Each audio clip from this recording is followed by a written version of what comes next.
วัสดีครับท่านผู้ชมที่เคารพรักทุกท่านครับพบกับผมวรวุฒิพนมกาญจนาจากทีมงานถ่ายทำสารคดีและเผยแพร่งานประเพณีระดับชาติTVBไทยแลนด์นะครับท่านผู้ชมที่เคารพรักทุกท่านครับภาพที่ท่านชมเมื่อสักครู่นั้นก็เป็นภาพมุมสูงของวิมานพญาแถนนะครับซึ่งเป็นสถานที่ก่อสร้างแห่งใหม่แหล่งท่องเที่ยวแห่งใหม่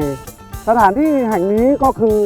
เมืองแห่งบุญบั้งไฟนะครับจังหวัดยโสธรนั่นเองนะครับทีวีไทยแลนด์กำลังจะนำพาท่านผู้ชมมาชมงานบุญบั้งไฟลำดับที่ 9 ของเราในการถ่ายทำนั้นก็คือบุญบั้งไฟของอำเภอศรีบุญเรืองจังหวัดหนองบัวลำพูประจำปีพศ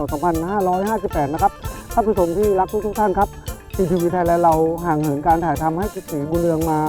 เป็นเพียงปีเดียวนะครับทั้งที่ว่าศรีบุญเรืองนั้นก็เป็นบ้านของทีวีไทยแลนด์เองนะครับเหตุผลส่วนหนึ่งก็คือ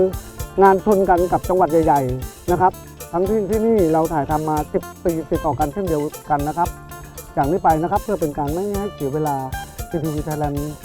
ยินดีต้อนรับทุกท่านเข้าสู่บรรยากาศของการชมงานประเพณีบุญบั้งไฟลำดับที่ 9 อำเภอศรีบุญเรืองจังหวัดหนองบัวลำพูประจำปีพศ 2558 ไปพร้อมๆกับพวกเราได้เลยนะครับขอบคุณครับ